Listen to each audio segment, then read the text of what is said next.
ଗାଁର ସେହି ଥରଥର କପୁଥିବା ଶୀତ ରାତିରେ ଯେଉଁଠାରେ ପଡ଼ୋଶୀ ଘରରୁ ପିଲାମାନଙ୍କ ହସ ହସ ଶବ୍ଦ ଆସୁଥିଲା, ସେହି ସମୟରେ ରାମଲାଲଙ୍କ ଘରେ ମୃତ୍ୟୁ ପରି ନୀରବତା ଛାଇଯାଇଥିଲା। ରାମଲାଲ ଯିଏ କେବେ ବଡ଼ ବଡ଼ ଭୋଜିରେ ରାଜାଙ୍କ ପରି 56 ପ୍ରକାର ଖାଦ୍ୟ ପରିବେଷଣ କରୁଥିଲେ, ଆଜି ସେ ନିଜ ଘରେ ଅବହେଳିତ ହୋଇପଡ଼ିଥିଲେ।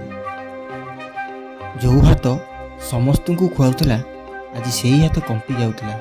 ବହୁ କ୍ରୋଧରେ କହିଲା, ନେ ଏହା ଖାଇଦେ, ସାରାଦିନ ଖଟିଆରେ ପଡ଼ି ରହୁଛୁ, କମ୍ ସେ କମ୍ ଏହି ବି ପଡ଼ିଯାଇଥିବା ରୁଟିଟିକୁ ତ ଖାଇପାରିବୁ।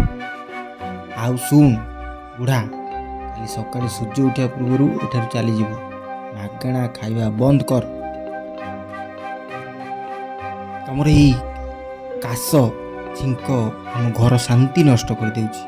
ରାମଲାଲ ଧୀରେ କହିଲା, ଝିଅ, ଗଳା ଶୁଖି ଯାଉଛି, ଯଦି ଟିକେ ଗୁଡ଼ ମିଳିଯାଏ ତାହେଲେ ଏହି ଶୁଖିଲା ରୁଟି ଖାଇପାରିବି। ବହୁ ରାଗରେ କହିଲା, ଗୁଡ଼ ଦରକାର? ସତ କଥା ହେଉଛି ତୁମେ ମଧ୍ୟ ସେ ବୁଢ଼ୀ ସାଙ୍ଗରେ ଚାଲି ଯାଇଥିଲେ ଭଲ ହୋଇଥାନ୍ତା।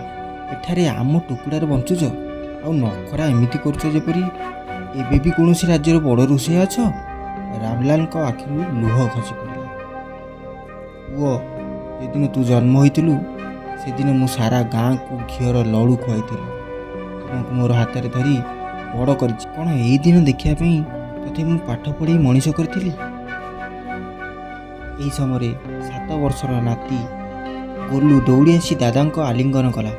ତାର ଆଖିରେ ରାଗ ଦୁଃଖ ଦୁହିଁ ଥିଲା। ବାପା, ଆପଣ ଜେଜେଙ୍କୁ ଏମିତି କାହିଁ କହୁଛନ୍ତି?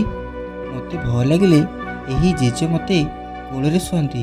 ମା, ଆପଣ ତାକୁ ପୋଡ଼ି ଯାଇଥିବା ରୁଟି କାହିଁକି ଦେଲେ? ମୁଁ ବଡ଼ ହେଲେ ଆପଣଙ୍କ ସହିତ ମଧ୍ୟ ଏମିତି କରିବେ କି? ବାପା, ଜେଜ କୌଣସି ଭାର ନୁହେଁ, ସେ ଆମ ଘରର ଆଶୀର୍ବାଦ।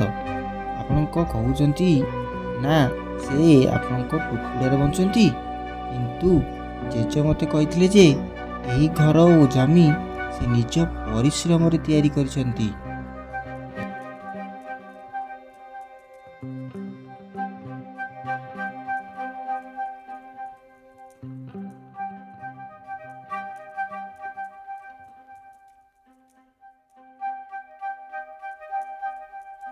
ରାମଲାଲଙ୍କ ଦୁଃଖ ଖୋଲା ଆକାଶ ତଳେ ଥିଲା, ଯେଉଁଠି ପବନ ତାଙ୍କୁ ସାନ୍ତ୍ୱନା ଦେଉଥିଲା, କିନ୍ତୁ ନେକିରାମଙ୍କ ନିଶ୍ୱାସ ସେହି ଚାରି କାନ୍ଥ ମଧ୍ୟରେ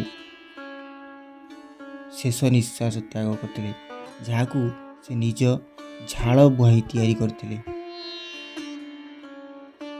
ତାଙ୍କ ପୁଅ ପବନ ଓ ବୋହୂ ଶିଲା ତାଙ୍କୁ ଘର ପଛର ଅନ୍ଧାର କୋଠରୀରେ ରଖିଦେଇଥିଲେ।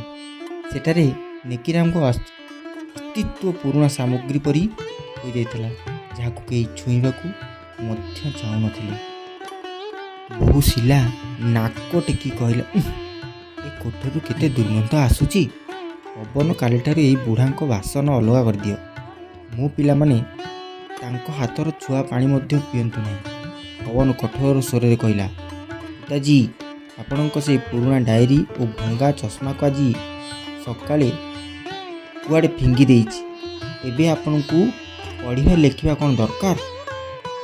ରାମଲାଲ କାନ୍ଦି କାନ୍ଦି କହିଲେ, ମୋ ଯୁବ ଅବସ୍ଥାରେ ପ୍ରତିଟି ପଇସା ଖର୍ଚ୍ଚ କରି ମୁଁ ଏହି ଘର ତିଆରି କରିଥିଲି, ଯାହାରେ ତୁମେ ଓ ତୁମ ପିଲାମାନେ ସୁଖରେ ରହିବ।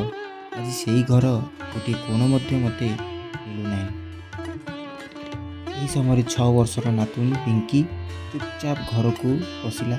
ତା ହାତରେ ଥିଲା ଏକ ଛୋଟ ପାଣି ବୋତଲ ଓ ଟିଫିନ୍ରୁ ବଞ୍ଚିତ ଖାଦ୍ୟ। ଏ ହେଲା ଭିଡ଼ିଓର ପ୍ରଥମ ଭାଗ। ଯଦି ଦ୍ୱିତୀୟ ଭାଗ ଆପଣମାନେ ଦେଖିବାକୁ ଚାହାନ୍ତି, ନିହାତି ଭାବରେ ଆପଣମାନେ କମେଣ୍ଟ ସେକ୍ସନରେ ପାର୍ଟ 2 ବୋଲି ଲେଖନ୍ତୁ। ନିହାତି ଭାବରେ ଆପଣମାନଙ୍କୁ ପାର୍ଟ 2 ଆଣିଦେବି।